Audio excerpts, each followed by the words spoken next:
নমস্কাৰ, মই জানমণি আপোনাক সকলোকে মোৰ মিনি ব্লগলৈ স্বাগতম জনাইছোঁ। আজি বনাব লৈছোঁ কচু থৰি।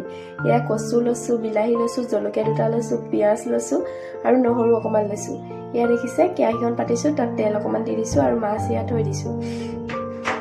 তেলখিনি গৰম হোৱাৰ পিছতে মই ইয়াত পিঁয়াজখিনি দি দিছোঁ আৰু অলপ সময় পিছত নহৰুও দি দিম।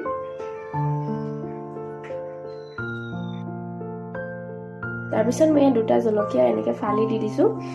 জলকীয়া অকণ সৰহকৈ লাগে কচু থৰি বনালে, আৰু এইখিনি ধুনীয়াকৈ অলপ সময় ভাজি ল'ম। দেখিছে মই জলকীয়া দি দিছোঁ তেলত পিঁয়াজৰ লগতে।